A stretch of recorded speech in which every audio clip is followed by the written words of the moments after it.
जरा कल्पना कीजिए Indo Pacific के विशाल नीले समंदर की। वो समंदर जहां से दुनिया का आधा व्यापार गुजरता है। इसी समंदर की लहरों के बीच अब एक नया शक्ति का खेल शुरू हो चुका है।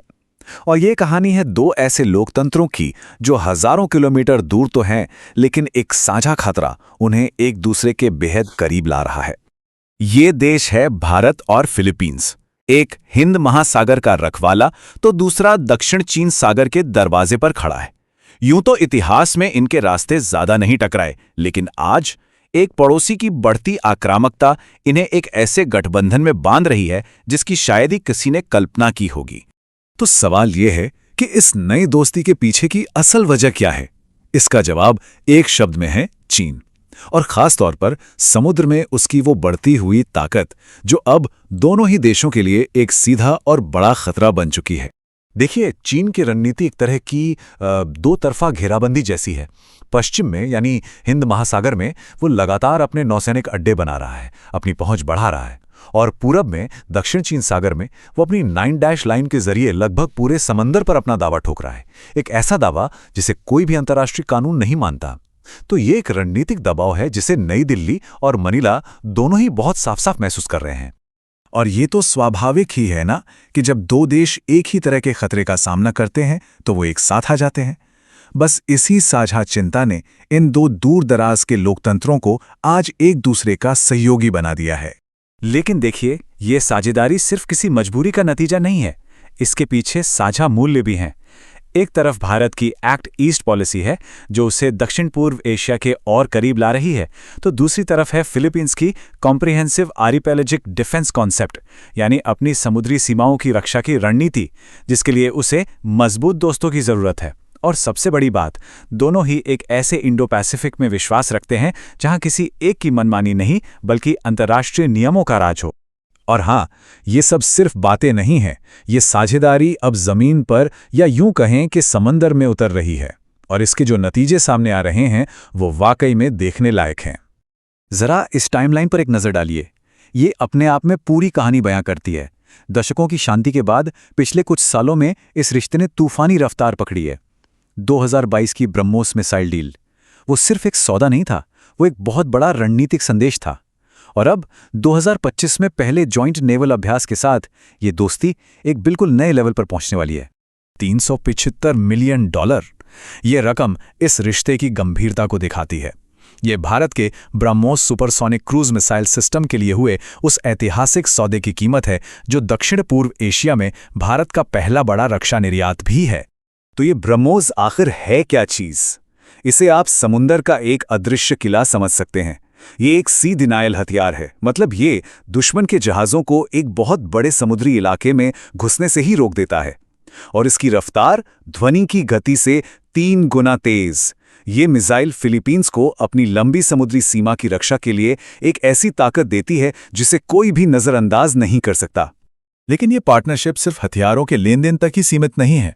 जब दोनों देशों की नौसेनाओं ने दक्षिण चीन सागर में पहली बार मिलकर अभ्यास किया तो फिलीपींस के सशस्त्र बलों के प्रमुख जनरल ब्रॉनर ने कहा कि ये दो जीवंत लोकतंत्रों के बीच सहयोग की ऊर्जा का एक शक्तिशाली संकेत है।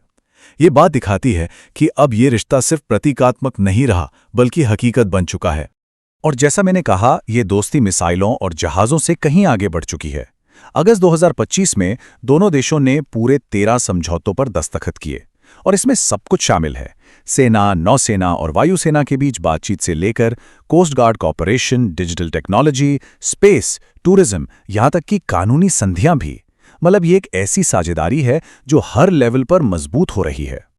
और ऐसा होना जरूरी भी है, क्योंकि कोई भी रणनीतिक साझेदारी सिर्फ सैन्य ताकत के दम पर लंबी नहीं चल सकती। उसकी नींव में मजबूत आर्थिक और तकनीकी रिश्ते भी होने चाहिए। और अच्छी बात यह है कि इस मोर्चे पर भी भारत और फिलीपींस तेजी से कदम बढ़ा रहे हैं। ये आंकड़े देखिए, ये खुद बोलते हैं। सिर्फ 3 साल के अंदर दोनों देशों के बीच व्यापार $2 बिलियन से बढ़कर $3.5 बिलियन के पार पहुंच गया है। भारत आज फिलीपींस को दवाएं सप्लाई करने वाला एक बड़ा पार्टनर है, और दोनों देश एक प्रेफरेंशियल ट्रेड एग्रीमेंट पर भी काम कर रहे हैं जो इस आर्थिक रिश्ते को और भी ज्यादा गहरा करेगा। और ये रिश्ता भविष्य की तरफ देख रहा है। भारत फिलीपींस को अपना सॉवरेन डेटा क्लाउड बनाने में मदद कर रहा है, जो उसकी डिजिटल आज़ादी के लिए बहुत ज़रूरी है। Information fusion centre Indian Ocean region यानी IFC-IOR में शामिल होने से दोनों देश मिलकर समुद्री खतरों पर बेहतर नज़र रख पाएंगे और स्पेस कोऑपरेशन से लेकर आसान वीज़ा नियम तक ये सब लोगों को और भी करीब लाएंगे। तो इन सभी डील्स, अभ्यासों और समझौतों का बड़ा मतलब क्या है? ये सिर्फ दो देशों के बीच का मामला नहीं है, बल्कि ये पूरे इंडो पैसिफिक के भू राजनीतिक नक्शे को एक तरह से फिर से लिखने की कोशिश है। यहाँ इस कहानी का बहुत ही अहम मोड़ आता है।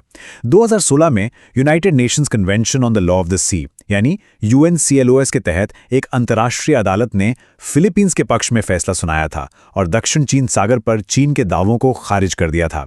सालों तक भारत इस फैसले पर एक तरह से चुप रहा, लेकिन 2023 में उसने खुलकर इसका समर्थन किया। ये चीन के लिए एक सीधा कूटनीतिक संदेश था और फिलीपींस के लिए एक ऐसा एकजुटता का प्रदर्शन जो पहले कभी नहीं देखा गया था। और यहीं पर इस साझेदारी का असली रणनीतिक वजन सामने आता है। इस रिश्ते के साथ ही फिलीपींस अब क्वाड यानी कि अमेरिका, जापान, ऑस्ट्रेलिया और भारत, इन चारों बड़ी शक्तियों का दक्षिण पूर्व एशिया में सबसे करीबी सुरक्षा पार्टनर बन गया है। ये बात उसे इंडो पैसिफिक की नई सुरक्षा व्यवस्था के बिल्कुल केंद्र में ला खड़ा करती है। लेकिन इस चमकती हुई तस्वीर के पीछे कुछ चुनौतियां भी हैं, जिन्हें नजरअंदाज नहीं किया जा सकता। ये रास्ता उतना सीधा और आसान नहीं है जितना शायद दिख रहा हो। इस साझेदारी को अभी कई सवालों के जवाब देने हैं, जैसे क्या भारतीय रक्षा कंपनियां ग्लोबल मार्केट में मुकाबला कर सकती हैं? इस बढ़ती दोस्ती पर चीन की प्रतिक्रिया कैसी होगी? क्या इससे तनाव बढ़ेगा? और क्या दोनों देशों में आने वाले राजनीतिक बदलावों के बावजूद ये रफ्तार बनी रहेगी? और सबसे बड़ा सवाल, क्या वो कागज पर किए गए वादों को असल में जमीन पर उतार पाएंगे? ये असली चुनौतियां हैं। और अंत में ये पूरी कहानी हमें एक बहुत बड़े सवाल पर लाकर छोड़ देती है। क्या हम जो देख रहे हैं, दो लोकतंत्र, दो महासागरों के पार, एक साझा दुश्मन के खिलाफ एक साथ आ रहे हैं, क्या ये सिर्फ एक द्विपक्षीय रिश्ता है या फिर ये एशिया के लिए एक नई सुरक्षा संरचना की शुरुआत है? एक ऐसा गठबंधन जो आने वाले दशकों के लिए इस पूरे क्षेत्र का भविष्य तय कर सकता है? इस सवाल का जवाब शायद सिर्फ वक्त ही देगा। अगर ये वीडियो आपको पसंद आया हो तो लाइक जरूर करें, शेयर करें उन दोस्तों के साथ जिन्हें UPSC, लॉ या जनरल नॉलेज की तैयारी करनी है। और हाँ, सब्सक्राइब करें। आप अपने सुझाव या सवाल नीचे कमेंट में लिख सकते हैं। UPSC एंड कॉम्पिटिटिव एग्जाम की गाइडेंस या मेंटरशिप के लिए संपर्क करें। Our contact information is given in description. धन्यवाद। मैं हूं कृणाल ठाकुर। मिलते हैं अगले भाग में। जय हिंद।